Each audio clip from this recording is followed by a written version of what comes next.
La ciudad dentro de la gran ciudad. Las imágenes del convento de monjas en los virreinatos de Nueva España y Perú.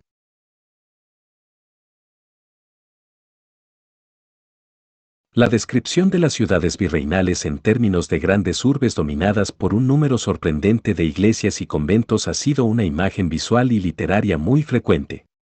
Un rasgo que ya desde finales del siglo XVI fue motivo de orgullo para propios y sorprendió a los extranjeros. Dentro de este paisaje, unos y otros coincidieron en destacar, a lo largo del tiempo, la presencia insoslayable de los conventos de monjas. La revisión de crónicas y textos literarios revela que ellos fueron un tópico recurrente en el discurso laudatorio de la ciudad como urbs y civitas. La idea de ciudad durante el antiguo régimen surgió de la fusión de conceptos provenientes de la antigüedad clásica y del pensamiento cristiano. La urbs, como entorno construido, y las civitas, como comunidad humana, fueron las dos caras de la moneda. Así, la exaltación del aspecto físico, mucho más que la descripción puntual del espacio habitado, fue sobre todo una metáfora con la que se destacó la piedad y la nobleza de sus habitantes. Las civitas tomaba cuerpo en la arquitectura, la traza de una ciudad, la suntuosidad de un palacio, la disposición de una plaza hablaban de la pujanza de sus vecinos y la policía de su gobierno. Sus conventos, sus iglesias monumentales, sus hospitales expresaban elocuentemente la nobleza y la piedad tanto de los individuos que las patrocinaban como de la comunidad en su conjunto. La cultura virreinal nació dentro de este sistema de conceptos e inmediatamente los hizo suyos, de tal modo que la ciudad fue uno de los símbolos de cohesión más fuertes para los nacidos en el Nuevo Mundo. Los conventos de monjas en las laudes urbanas virreinales. Las primeras imágenes de la Ciudad de México surgieron tras la gesta heroica de la conquista de Tenochtitlán y al amparo de su pasado mítico. Los protagonistas de aquellos acontecimientos pusieron énfasis tanto en la grandiosidad de la ciudad finalmente sojuzgada como en la rapidez con que la nueva capital comenzó a levantarse sobre las ruinas de la urbe mexica. Fue el mismo Hernán Cortés quien dio una primera imagen de la pujanza de la urbs que tomaba forma al tiempo que los conquistadores se convertían en vecinos. Y se repartieron los solares por los vecinos, y a cada uno de los que fueron conquistadores, en nombre de vuestra Real Alteza, yo di un solar, por lo que en ella había trabajado, de más del que se les ha de dar como a vecinos, que han de servir, según orden de estas partes, y hanse dado tanta prisa en hacer las casas de los vecinos, que hay mucha cantidad de ellas hechas, y otras que llevan ya buenos principios, y porque hay mucho aparejo de piedra, cal y madera, y de mucho ladrillo, que los naturales labran, que hacen todos tan buenas y grandes casas, que puede creer vuestra sacra majestad que hoy en 5 años será la más noble y populosa ciudad que haya en lo poblado del mundo, y de mejores edificios. En igual medida, Bernal Díaz del Castillo destacó la diligencia con que sus compañeros de armas, a instancias de Hernán Cortés, se habían dado a la tarea de levantar la nueva ciudad tras la devastación. Mandó que limpiasen todas las calles de los cuerpos y cabezas de muertos, que los enterrasen, para que quedasen limpias y sin hedor ninguno la ciudad, y que todas las puentes y calzadas que las tuviesen muy bien aderezadas como de antes estaban, y que los palacios y casas las hiciesen nuevamente, que dentro de 2 meses se volviesen a vivir en ellas. Y le señaló en qué parte habían de poblar y la parte que habían de dejar desembarazada para que poblásemos nosotros. La carta de Hernán Cortés constituye en esencia un informe dirigido al rey. En ella se dejan ver tanto las consecuencias de las hazañas militares como el resultado de lo que podrían considerarse las primeras medidas del buen gobierno. Por su parte, Bernal Díaz del Castillo buscó hacer presente a los verdaderos protagonistas de las acciones militares, los hombres que, al mando de Cortés, tomaron posesión de los nuevos territorios para la corona y la iglesia. En este sentido, ambos testimonios deben entenderse como formas de promoción personal o de un grupo y, por tanto, contaminadas por las hipérboles y las amplificaciones necesarias para alcanzar sus objetivos. Sin embargo, los dos autores no dudaron en valerse, entre otros recursos, de la descripción de la naciente urbs, para destacar la calidad de sus civitas. Ya desde la segunda mitad del siglo XVI, al tópico de la rápida conformación del espacio urbano se une la imagen de una ciudad comparable con las más importantes del Viejo Mundo.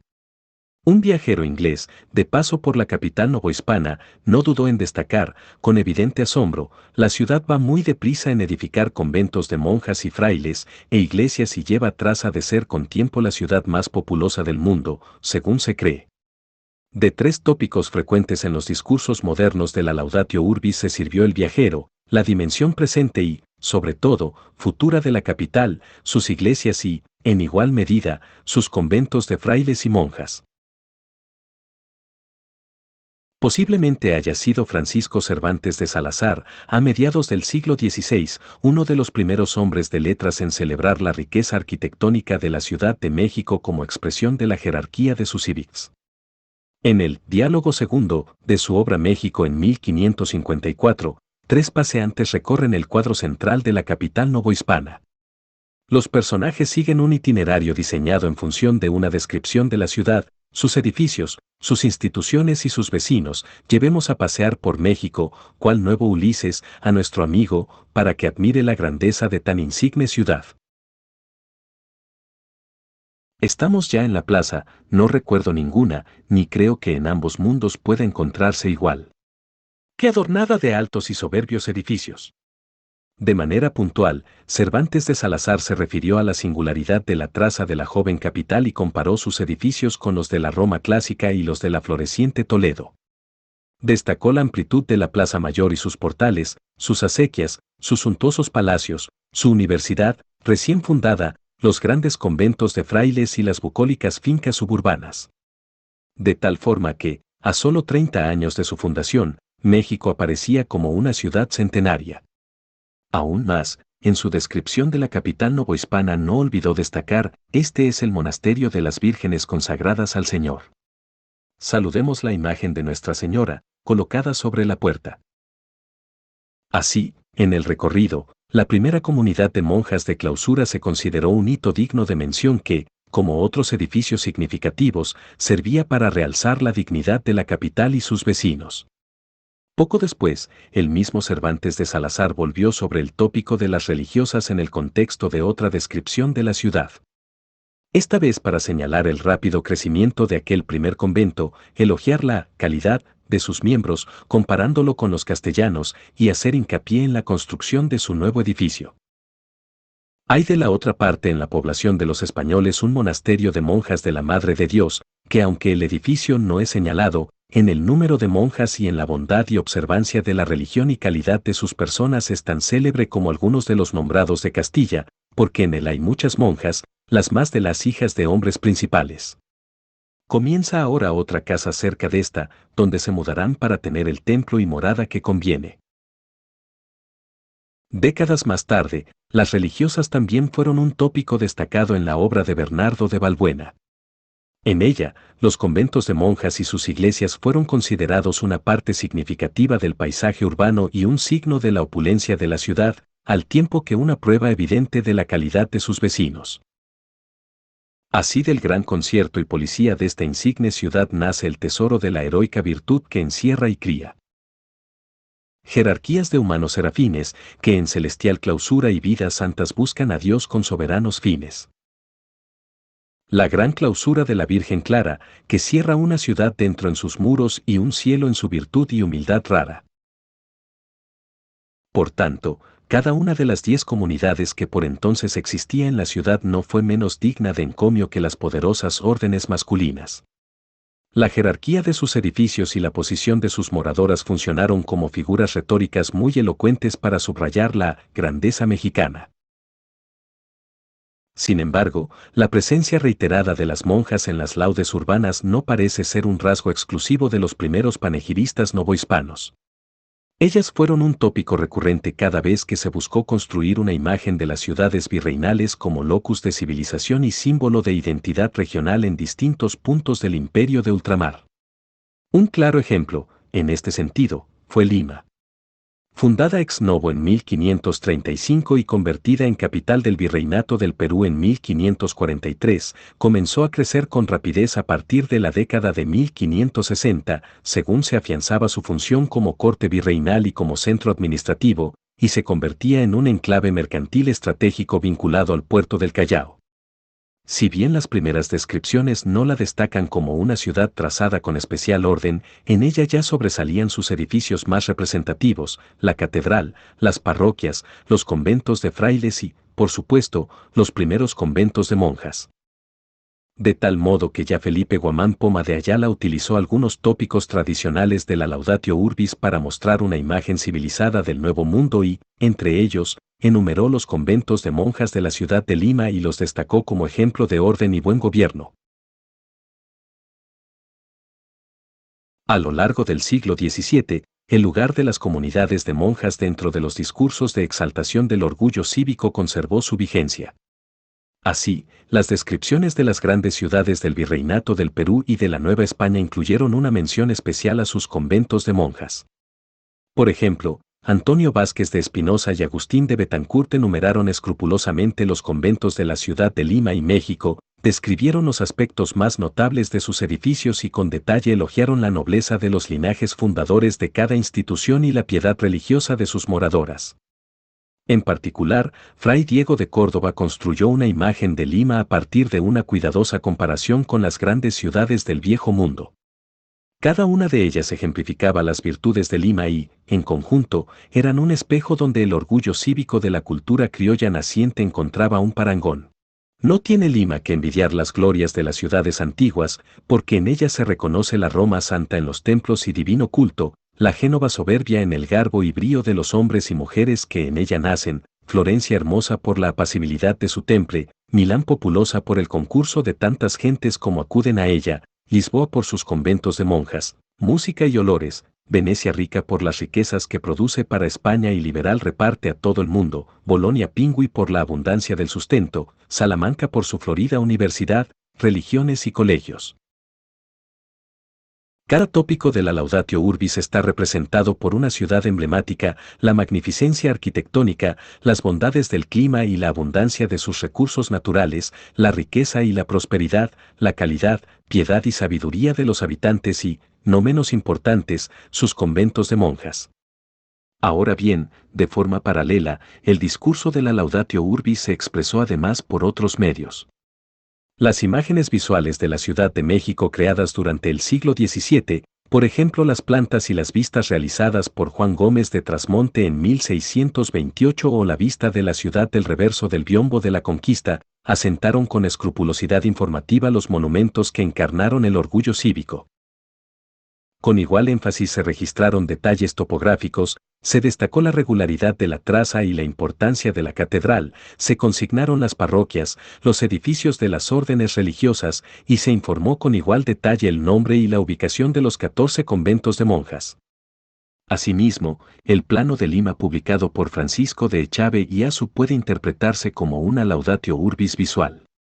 En él se incluyeron las murallas recién terminadas, se describió la regularidad de su traza y se anotaron, con exactitud, los edificios y espacios significativos de la capital, la plaza, la catedral, el palacio, la universidad, las parroquias, los conventos de frailes y, por supuesto, las comunidades de monjas. Se trata, sin duda, de una imagen, un discurso visual, que destaca los datos informativos sobre la urbs de Lima como recurso retórico para ponderar la calidad de sus civitas. Es indudable que el plano de Trasmonte y la vista panorámica de la Ciudad de México, así como la planta de Lima dibujada por Fray Pedro Nolazo, no son rigurosamente exactos en el registro topográfico y en las características de algunos de sus edificios. Sin embargo, tampoco son pura retórica en cuanto a la documentación de la estructura urbana y arquitectónica. En los tres casos es evidente que se buscaba destacar la magnitud de ambas capitales y la envergadura de los edificios más significativos. Entre ellos y más allá de las hipérboles visuales, destacan las dimensiones de los conventos de monjas. En especial, hacia finales del siglo XVII, junto con las crónicas y los planos, también comenzó a difundirse en la cultura virreinal un género de pintura que fusionó el tema de la ciudad, como paisaje arquitectónico, con la descripción costumbrista. Por lo general no se trató de pinturas estrictamente tomadas del natural, sino, en lo fundamental, de la transposición visual de algunos tópicos de la Laudatio Urbis. Así, por ejemplo, la Plaza Mayor de Lima en 1680 ofrece una vista del corazón de la pujante capital. En ella se describe con detalle el escenario arquitectónico, el conjunto de la sociedad virreinal, en cada uno de sus estamentos, sus actividades y los productos característicos de la región. La vista hacia el oriente, desde el ayuntamiento, presenta el espacio de la plaza y los edificios que encarnaron el orden social, los palacios del virrey y del arzobispo, el sagrario y la catedral. Detrás de ellos, la silueta de la urbe se pierde en el paisaje, sin embargo, se delinearon no solo los grandes edificios de las órdenes religiosas, el convento de San Francisco y la iglesia de la Compañía de Jesús, sino también tres de los grandes conventos de monjas de la capital, Santa Clara, La Concepción y Santa Catalina. Sin duda, es una vista topográfica precisa en la identificación y posición de los edificios destacados. Al mismo tiempo, la selección de elementos debe entenderse como un recurso visual con el que se buscaba expresar el orgullo cívico, cimentado en los imponentes conjuntos conventuales de monjas no menos que en las casas de las poderosas órdenes masculinas. Asimismo, dos imágenes informan del papel significativo que representaron las monjas en el contexto de la ciudad de Cusco. Una pintura de autor desconocido, Cusco después del terremoto de 1650, ofrece una vista panorámica de la ciudad, como urbs, y documenta su destrucción, al tiempo que muestra cómo los miembros de la comunidad, sus civitas, piadosamente imploran la protección divina frente a la catástrofe. El cabildo eclesiástico, las órdenes religiosas, caballeros y damas forman parte de una procesión encabezada por la imagen conocida bajo la advocación de Nuestro Señor de los Temblores. En igual medida, aparecen grupos de indios orando. Sin embargo, nada más significativo que las monjas de Santa Catalina, quienes han abandonado su convento tras el derrumbe de parte del edificio y rezan en medio de la calle. Sin duda, el terrible acontecimiento dio al artista la posibilidad de recordar visualmente un hecho excepcional, las monjas orando fuera de la clausura. Al mismo tiempo, y de forma elocuente, enunció en una imagen algo que de ningún modo era extraño ni excepcional, el hecho de que las monjas, aunque ocultas, formaron parte fundamental de la civitas virreinal y estuvieron siempre presentes detrás de los muros de las clausuras. Precisamente, la imagen hace tangible a aquel grupo de vírgenes invisibles que con sus rezos intercedían ante Dios e imploraban la protección de sus vecinos. Asimismo, la serie de lienzos que representa la procesión del Corpus, proveniente de la parroquia de Santa Ana de la ciudad de Cusco, revela una imagen de la urbs y las civitas de la gran ciudad. La serie es un retrato del paisaje urbano y de sus habitantes. En cada cuadro las calles y las iglesias de Cusco son el escenario de la procesión de los distintos miembros de la sociedad y sus corporaciones claramente reconocibles. Resulta significativo que el primer lienzo de la serie, en donde se representa el principio de la procesión y en el que se ve al obispo Mollinedo portando la hostia bajo el palio, incluya, en primer término, el retrato de una monja. Aunque no ha sido identificada, no resulta aventurado conjeturar que la religiosa fuera quien pagó el lienzo. Obviamente, las monjas no asistían a los acontecimientos públicos de manera directa. El patrocinio de una pintura fue una forma de estar presente en la procesión de Corpus, un acto cívico de la mayor relevancia. Al mismo tiempo, el hecho de que se hiciera retratar en ella refleja la importancia de su lugar social. En síntesis, los conventos de monjas, sus iglesias y sus moradoras fueron considerados una parte significativa del mundo urbano y, al mismo tiempo, un signo de la opulencia, la nobleza y la piedad de los ciudadanos. De esta forma, la presencia y la importancia de las monjas resulta insoslayable. Sin embargo, pese al espacio destacado que las monjas tuvieron dentro del mundo urbano y al lugar que ocuparon en la composición de la fisonomía de la ciudad, poca atención se ha puesto en la relevancia que para sus contemporáneos tuvieron aquellas comunidades. La historia del arte apenas ha comenzado a dar cuenta de ellas, tal vez detenida ante un concepto de clausura, castidad, vida comunitaria y pobreza demasiado atado al presente, o quizá condicionada por los prejuicios de los diferentes paradigmas científicos. En general, la historia del arte ha ignorado o, en el mejor de los casos, apenas ha comenzado a considerar un conjunto de obras arquitectónicas que en su época tuvieron un valor y un significado que debe ser redescubierto. Los conventos de monjas y el espacio urbano. Ahora bien, la importancia de las monjas dentro de la cultura urbana, en uno y otro punto del continente, no se deduce solo a partir de su presencia constante en los diferentes discursos que conformaron las expresiones del orgullo cívico durante el periodo virreinal. El análisis de la estructura de estos edificios permite vislumbrar inmediatamente la enorme gravitación que tuvieron dentro del espacio social y urbano. Desde diversos aspectos, lejos de ser estructuras aisladas, ciudades cerradas dentro de la gran ciudad, mantuvieron siempre una relación estrecha, dinámica y abierta con el mundo urbano. Los grandes conjuntos conventuales, así como las riquezas de sus templos, dieron una presencia pública constante a aquel grupo de mujeres invisibles que, desde un riguroso aislamiento, hacían sentir su presencia, entre otros recursos, por medio del esplendor arquitectónico de sus edificios. Una de las características más llamativas de las grandes ciudades virreinales fue el alto número de conventos de monjas y, más aún, la rapidez con la que surgieron, uno tras otro, en especial desde mediados del siglo XVI y durante el XVII. A solo 50 años de su fundación, la Ciudad de México ya contaba con 4 establecimientos religiosos para mujeres, 2 de ellos conventos de clausura. Entre 1530 y 1600, se crearon 12 instituciones femeninas, 2 de las cuales permanecieron como beaterios hasta las primeras décadas del siglo XVII. Si se toma en cuenta que a finales del siglo XVIII en la capital del virreinato hubo 21 conventos de monjas, resulta entonces que la mitad de ellos se fundó durante los primeros 70 años. En igual medida sorprende no solo la gran cantidad, sino, sobre todo, sus dimensiones. La importancia de los conventos de monjas dentro de las estructuras urbanas se hace evidente solo con reparar en la extensa superficie que ocuparon. En la capital novohispana, el convento de la Concepción ocupó 26.752 metros cuadrados, el de Jesús María 12.122, el de San Jerónimo 12.540, incluso los más pequeños, como los de Santa Inés y San Bernardo, alcanzaron los 7.942 y 7.106 metros cuadrados, respectivamente. Resulta claro entonces que manzanas completas fueron ocupadas por las estructuras conventuales. Este aspecto también es evidente en los planos y vistas del siglo XVII. Si en buena medida la traza de la Ciudad de México cobró forma a través de los edificios levantados por las órdenes religiosas masculinas, un papel similar tuvieron los conventos de monjas. La capital virreinal creció rápidamente conteniendo estructuras que, en la mayoría de los casos, se extendieron casi al mismo ritmo.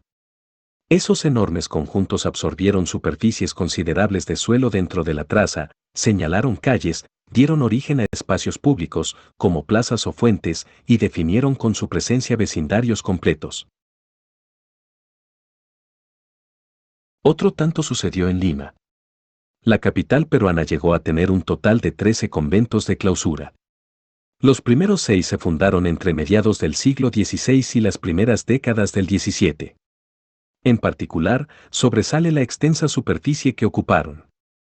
Al igual que los de la capital novohispana, se distribuyeron dentro de la traza y llegaron a invadir alrededor de 1/5 de la superficie de Lima. El convento de la Encarnación, el primero del Virreinato del Perú, se fundó en 1561.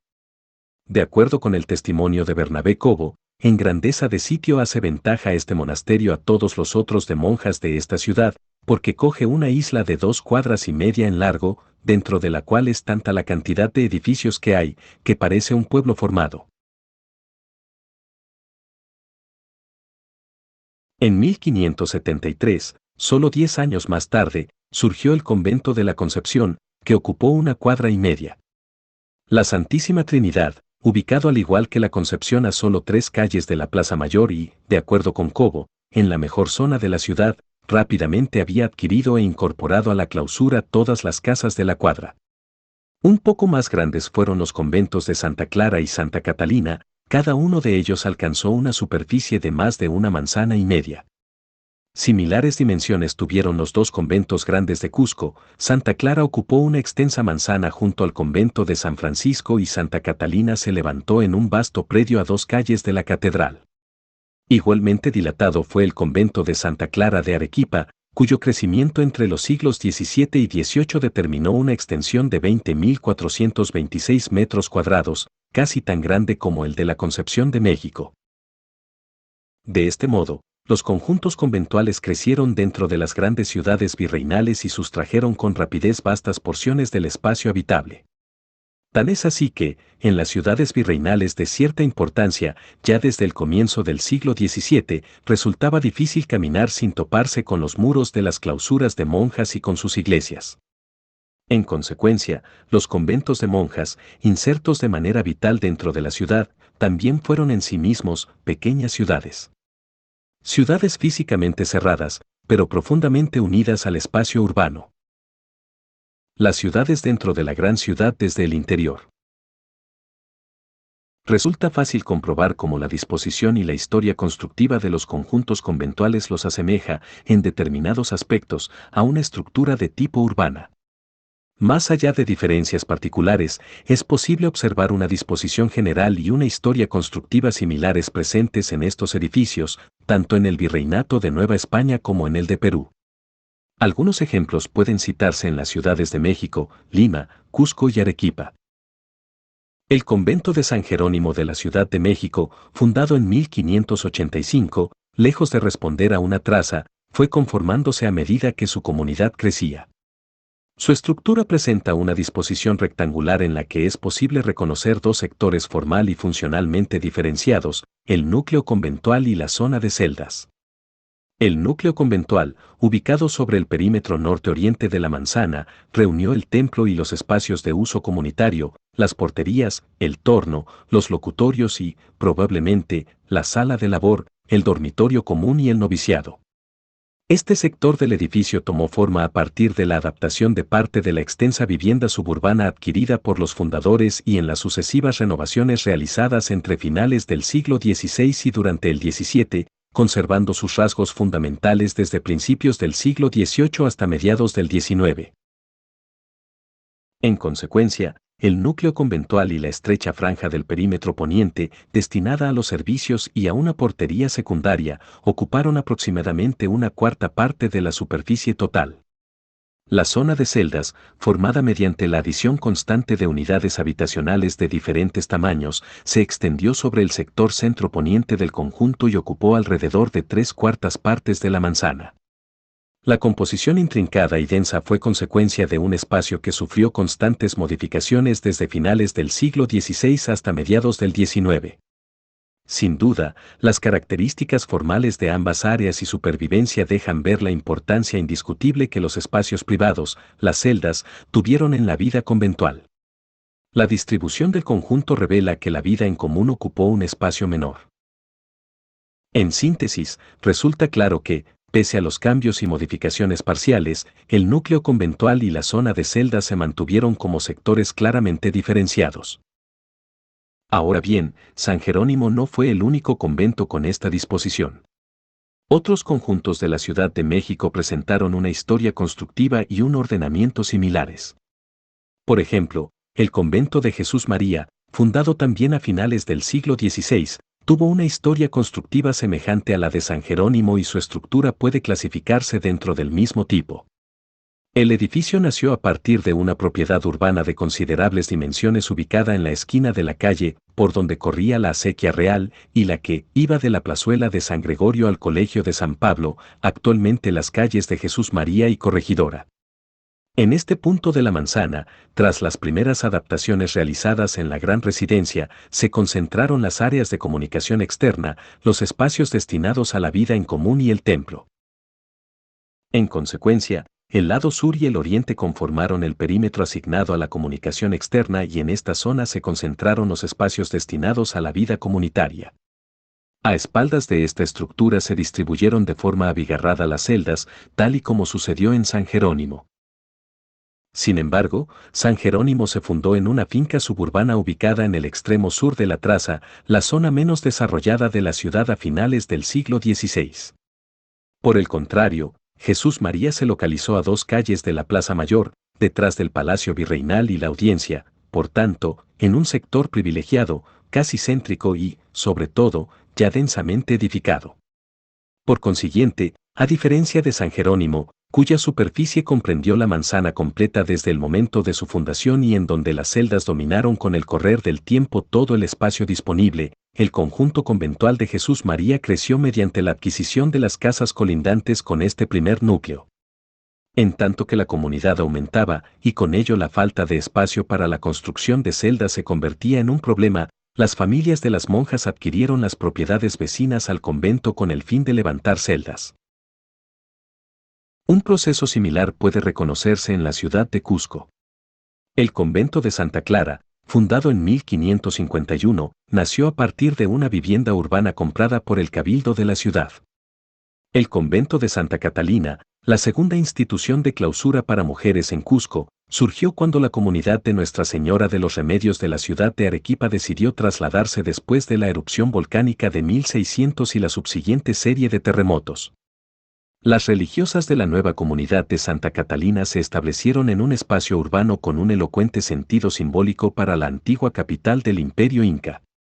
El convento fue construido sobre el Aclahuasi, la casa de las Vírgenes Elegidas del Sol. Así, las Vírgenes Elegidas de Cristo se apropiaron de un espacio prehispánico para instaurar una nueva tradición.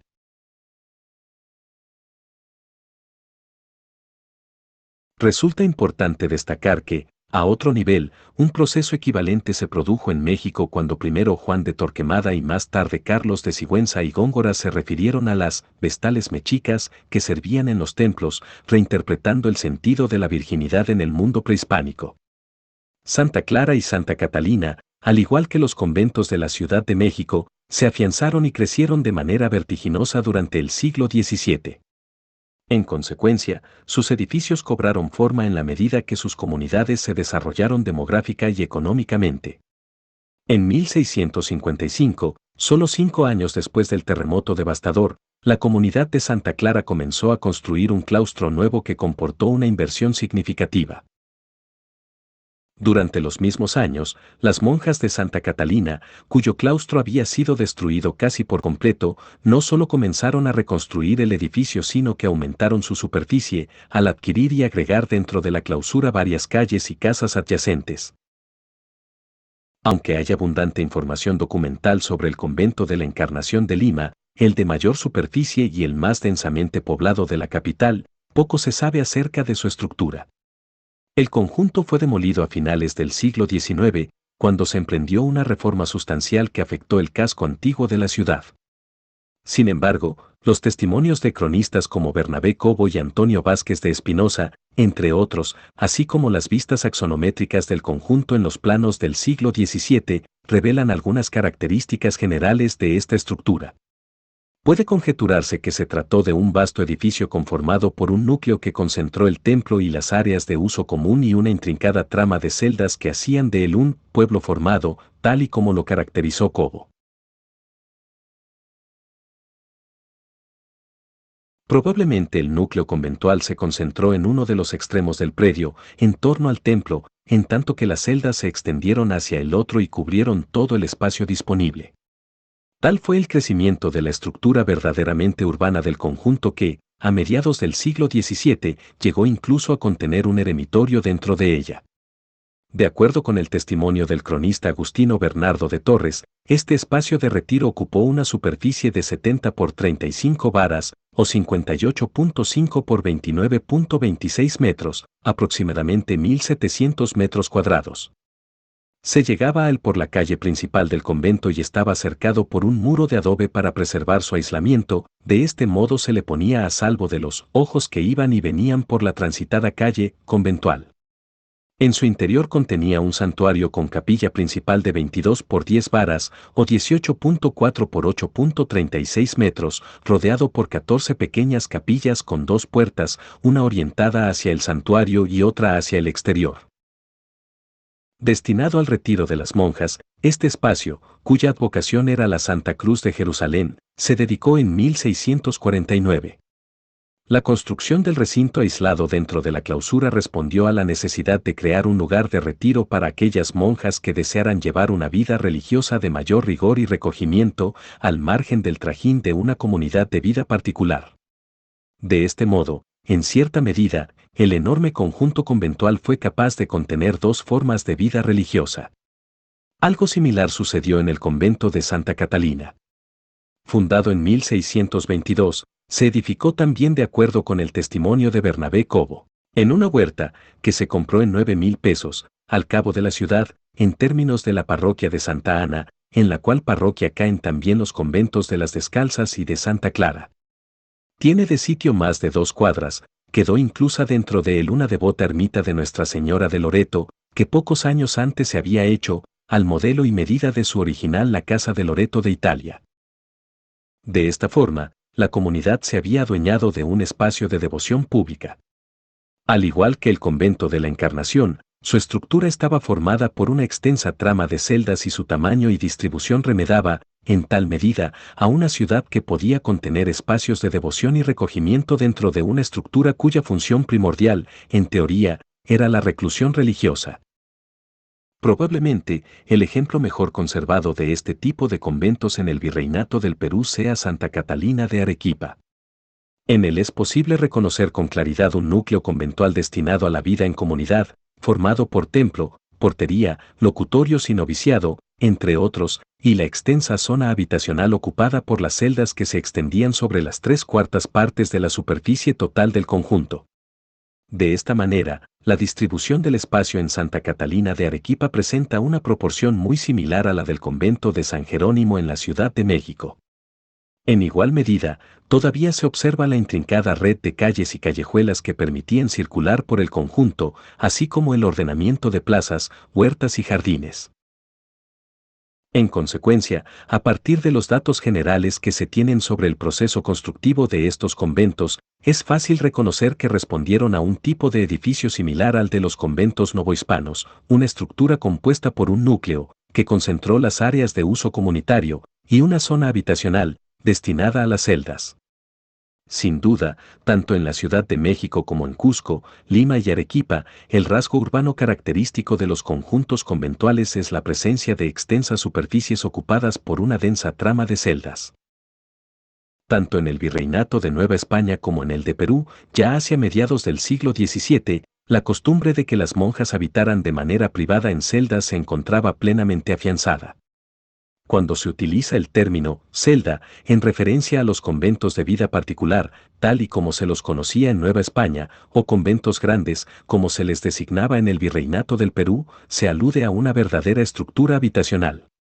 Las celdas fueron en realidad casas, de distintas dimensiones y comodidades, aglutinadas detrás de los muros de las clausuras.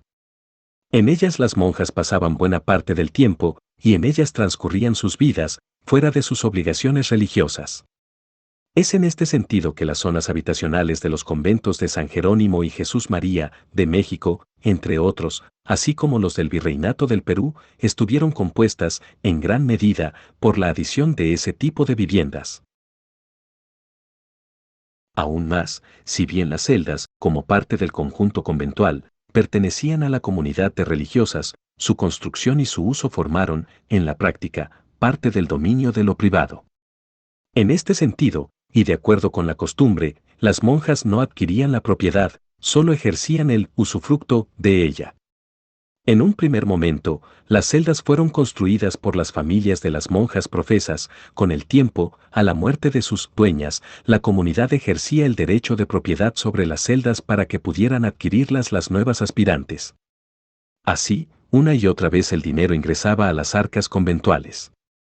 En la medida en que la operación implicó la inversión de sumas considerables, se hizo necesaria una instancia notarial que garantizara los derechos de las partes involucradas, la comunidad conventual y la familia de la monja.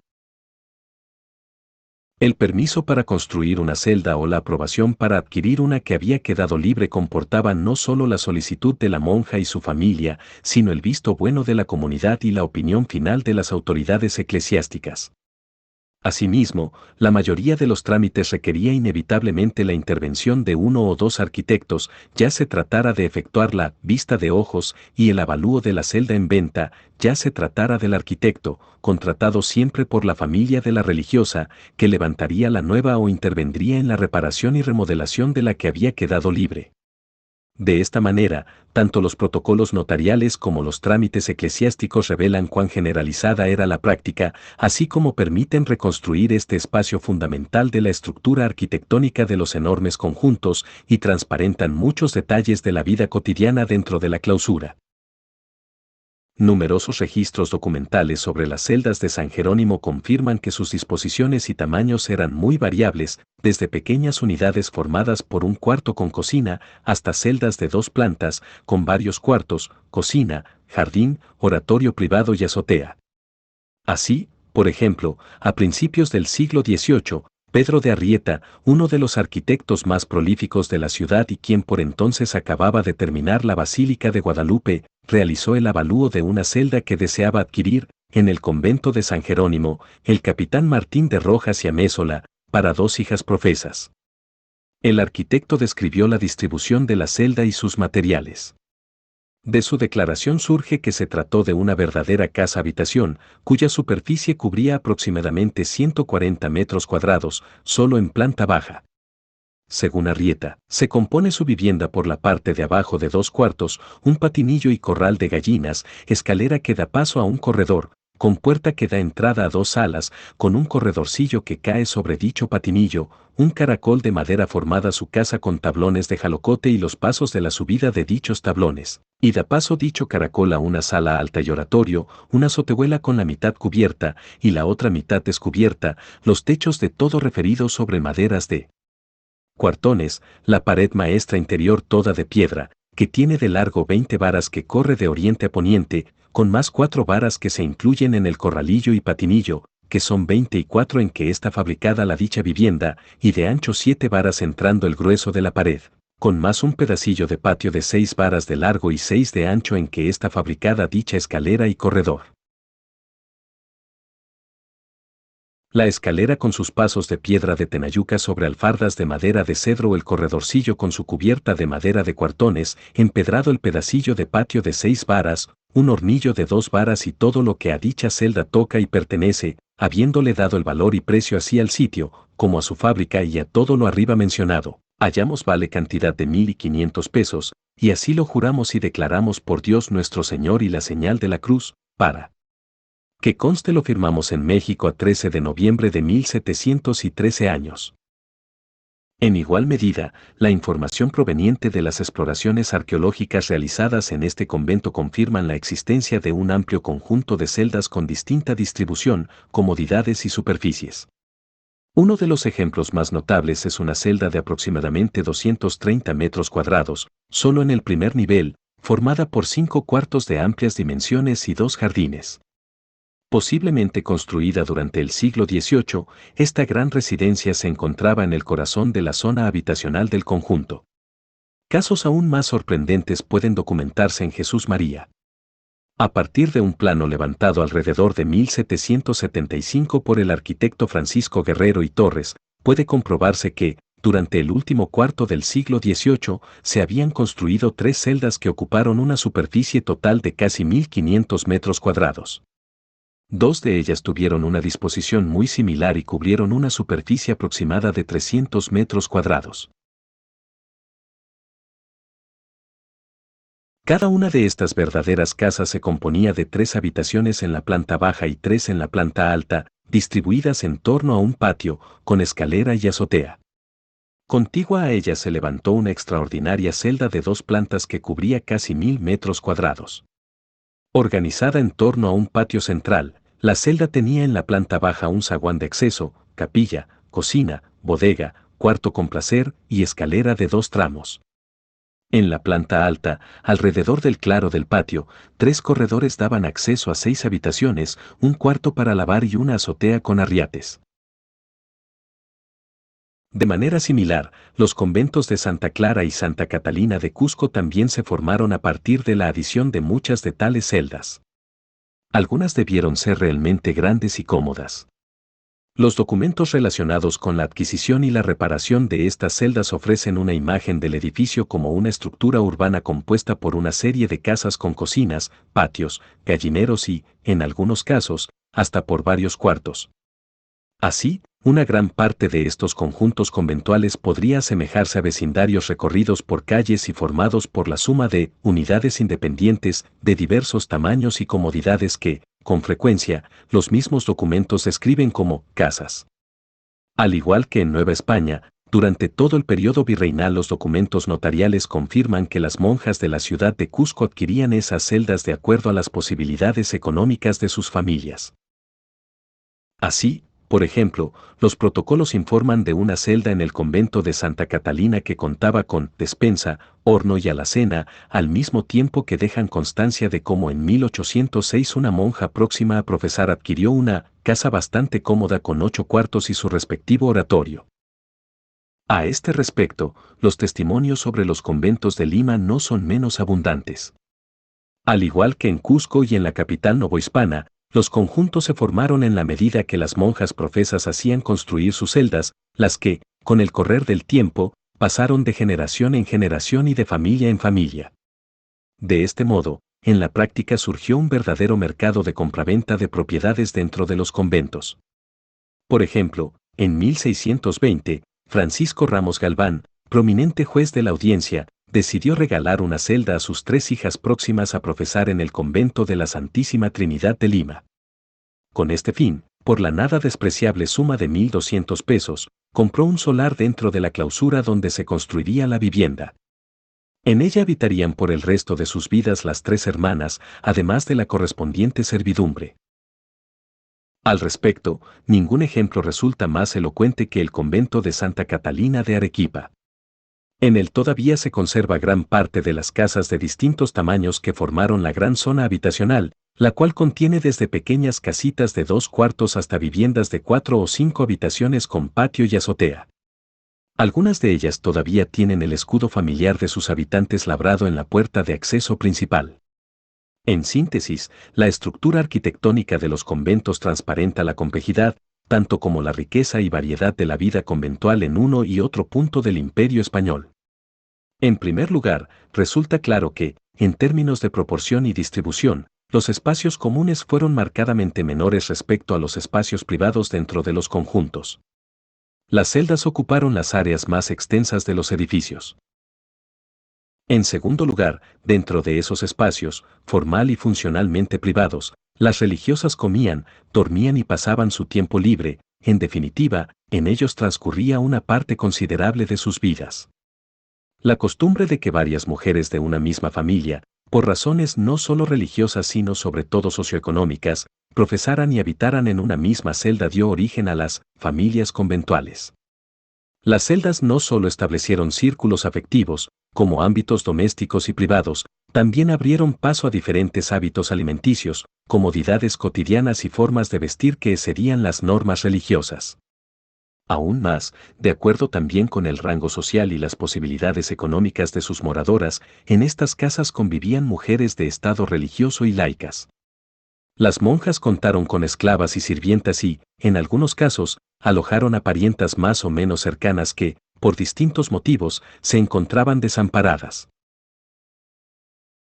En este sentido, las celdas fueron la expresión, dentro del espacio de la clausura, de las diferencias estamentales y económicas y, en igual medida, también reflejaron los profundos lazos de las monjas con las sociedades urbanas a las que pertenecían.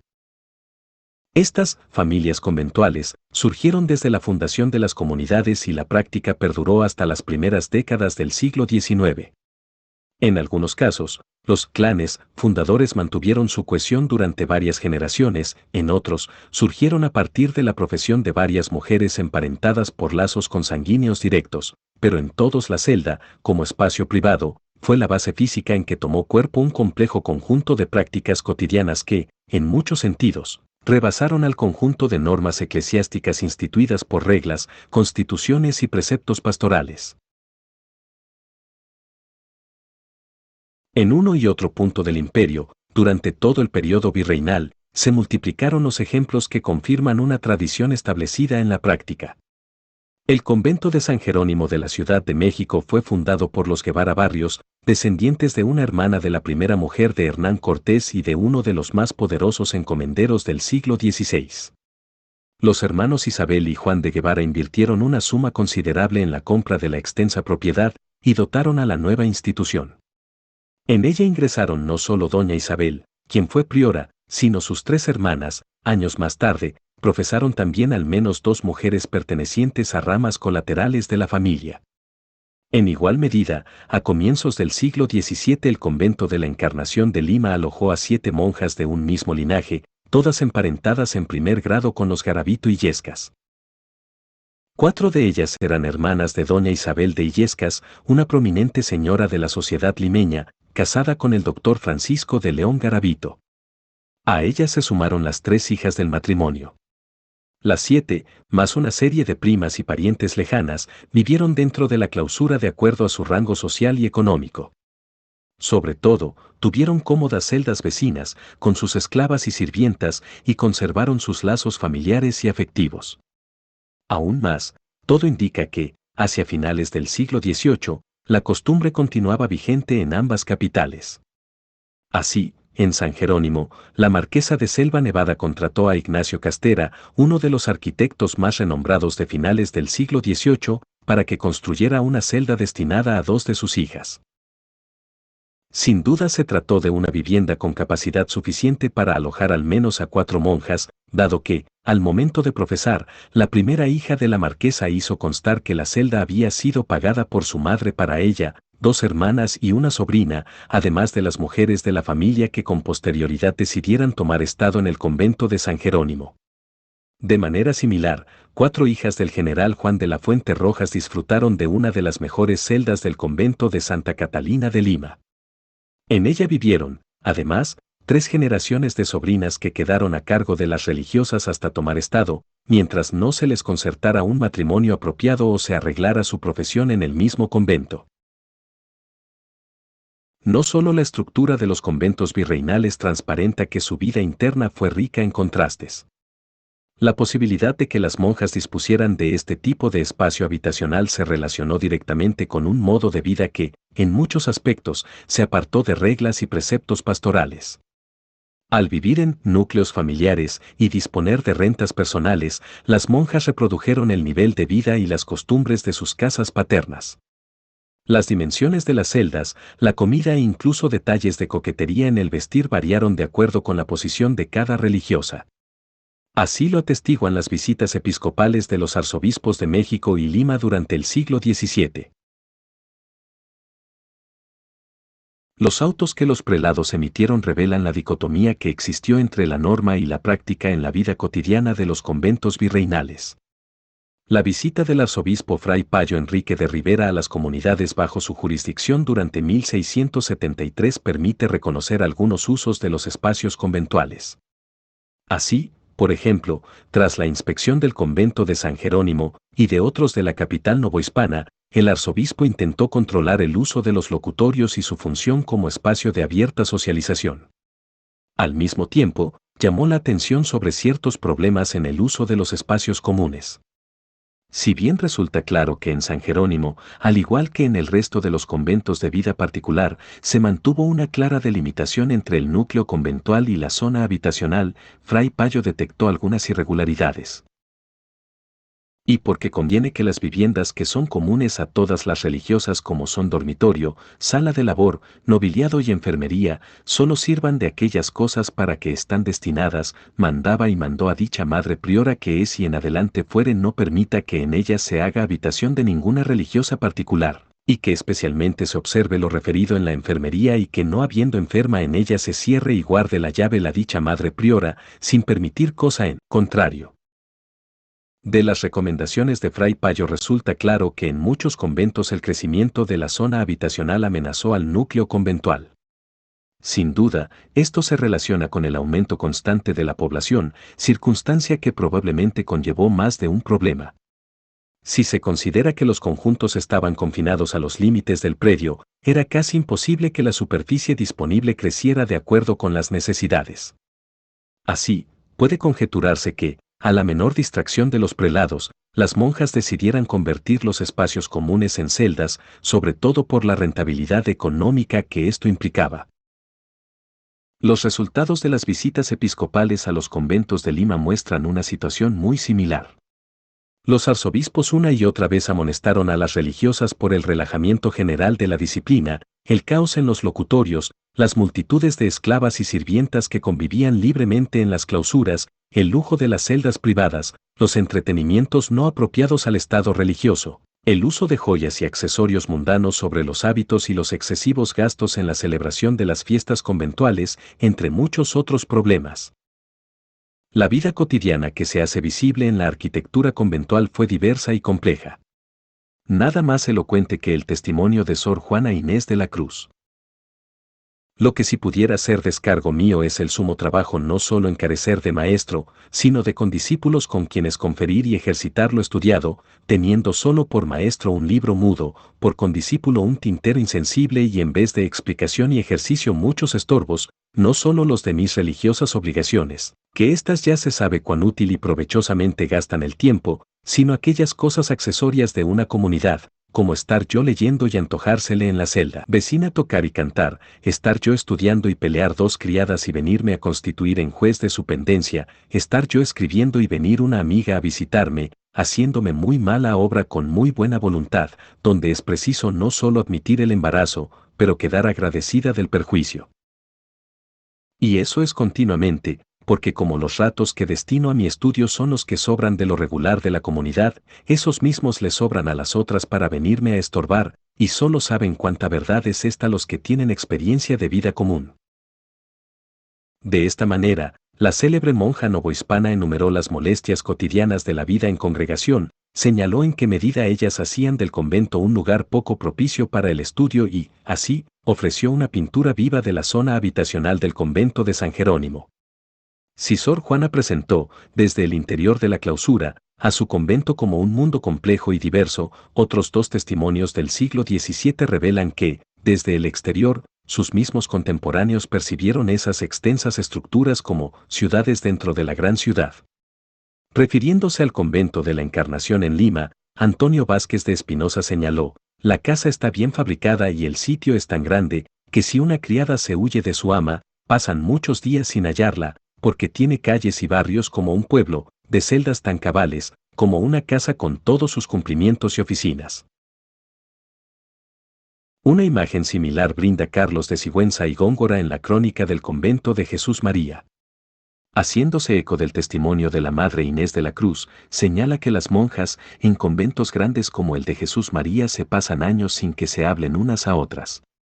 Y luego agrega, siempre me han parecido los conventos grandes como un pueblo de muchas naciones. Una reflexión final. Aunque desde una perspectiva actual resulta difícil imaginarlo, las monjas, en muchos sentidos, fueron el centro de la vida urbana. A partir de los casos reseñados, todo parece indicar que los conjuntos conventuales podrían considerarse, más que edificios, estructuras de carácter urbano, insertas en el espacio de las grandes ciudades. En uno y otro punto del continente, los conventos de monjas virreinales se percibieron, sin duda, como ciudades dentro de ciudades. La importancia física de estas estructuras y la significación social de sus moradoras hicieron de estas instituciones, muchas veces relegadas por la historia del arte, tópicos fundamentales del orgullo cívico y, por tanto, símbolos de identidad cultural.